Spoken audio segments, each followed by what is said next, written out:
আমি হয়তো কালকের ভিডিওতে আমি আপনাদেরকে ওরকমভাবে বুঝাইতে পারিনি, এই কারণেই আপনারা কমেন্টে একটু উল্টাপাল্টা কথা বলতেছেন। আসলে আমার কথাটা সম্পূর্ণভাবে শেষ করবেন, কথা আমি কি বলি সেটা শোনার পরে গিয়ে তারপরে আপনারা অবশ্যই কমেন্টে বলবেন। তার আগে অনুরোধ, আপনারা কমেন্টে ওরকমভাবে কোনো কথা বলবেন না। সব থেকে বেশি যে কমেন্টটা পাই সেটা হলো যে এই যে ফার্মি মুরগি, এই ফার্মি মুরগি একটা লস একটা প্রজেক্ট, কেউ এই ফার্মি মুরগির খামার দিবেন না। যারা খামার দিয়েছে আজ পর্যন্ত তারাই ধ্বংস হয়ে গেছে। তো এই বিষয়টা প্রতিটা বিষয়ে আমি দেখি এবং কি সবাই এই কথাটা বেশি বলে থাকেন আপনারা। আমি এখানে আরেকটা কথা বলে রাখি ভাই, আমি কি আপনাদেরকে কখনো বলছি যে আপনি এই ফার্মি মুরগি খামার দেন বা যে কোনো মুরগি হোক, আমি কি ভাই আমি সরাসরি ভিডিওতে বলছি যে আপনার এইটাই ভালো একটা প্রফিট পাওয়া যায়, আপনি এটার খামারটা দেন? আমি কি এই কথা বলছি? বিশেষ করে ফার্মি মুরগি নিয়ে ভাই আমি কি আপনাদেরকে বলছি যে এই ফার্মি মুরগি আপনি খামার দেন, এখান থেকে মাসে লাখ লাখ টাকা ইনকাম করা যাবে? ভাই এরকম প্রতারণার তো কোনো অভাব নেই। আপনি যদি ইউটিউব ফেসবুকে দেখেন তাহলে বলবে আমার মাসে 1 লাখ টাকা ইনকাম, 2 লাখ টাকা ইনকাম, 3 লক্ষ টাকা ইনকাম, মাসে লাখ লাখ টাকা ইনকাম, মানে ইউটিউব প্রতিবেদনীরা বলে থাকে। তো এরা কিসের জন্য বলে থাকে এটা কি ভাই আপনার একটু ফোটাও মাথায় আসে না যে এই কথাগুলো বলে কিসের জন্য? তাদের একটা পলিসি, তাদের বিজনেস, এটা তাদের বিক্রি করতে হবে, এই ক্ষেত্রে তারা বলে থাকে। এবং কি তারা এটাও বলে যে আমার কাছ থেকে 500 পিস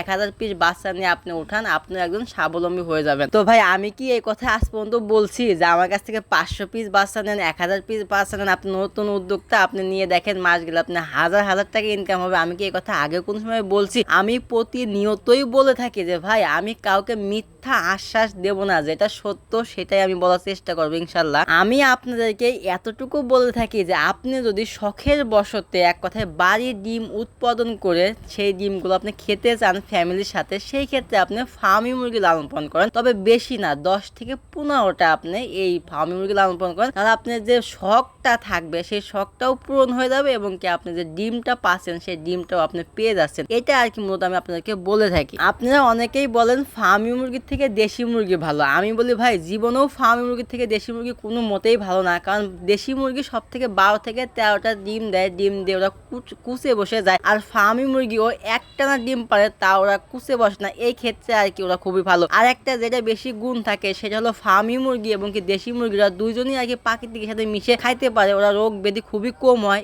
এই জন্য আর কি মূলত আমি ফার্মি মুরগিটা আমি আপনাদেরকে বলে থাকি। এরপরে হলো আপনারা বলেন যে ভাই ফার্মি মুরগির থেকে লেয়ার মুরগি দ্বিগুণ ভালো এবং কি ফার্ম মুরগির থেকে লেয়ার মুরগির খামার অনেক বেশি। আমি 100% একমত, বা আমি আপনার সাথে 100% এক হয়ে গেছি যে ফার্মি মুরগির থেকে লেয়ার মুরগি কোনো তুলনা নাই। কিন্তু ভাই আপনি কি এটা জানেন একটা লেয়ার মুরগি ছোট থেকে ডিম পাড়া অবধি আনতে তার কত টাকা ব্যয় করতে হবে, তার কত ভ্যাকসিন দিতে হবে? কারণ ওদের যদি ভ্যাকসিন না দেন তাহলে কিন্তু ওরকমভাবে ডিমের প্রোডাকশন পাবেন না এবং তার আগেই মারা যাবে। আর আপনি যদি একটা ফার্মি মুরগি যদি মাত্র 4টা ভ্যাকসিন দেন, 4টা ভ্যাকসিন দেওয়ার পরে কিন্তু ওরা আল্লাহর রহমতে সুস্থ থাকবে এবং ওখান থেকে ডিম পাবেন। আর এই ফার্মি মুরগি আপনি লালন পালন করতে একদমই ইজি, যা লেয়ার মুরগি আছে সেই লেয়ার মুরগির থেকেও কিন্তু ফার্মি মুরগি লালন পালন করে একদমই ইজি, দেশি মুরগির মতনই। এই ক্ষেত্রে আমি আপনাদেরকে বলে থাকি যে ভাই আপনি 10 থেকে 15টা ফার্মি মুরগি নিয়ে শুরু করেন, এটা আপনার ডিমের জন্য পারফেক্ট। আমি কিন্তু কোনো সময় আমি আপনাদেরকে বলি না যে এখানে আপনারা আসেন আপনি বড় একটা খামার দেন মাস গেলে লাখ লাখ টাকা ইনকাম হবে, এই কথা আমি ভুলেও বলি না। তো আমি জানি না যে আপনাদেরকে আমি বুঝাইতে পারছি কিনা, তো আমার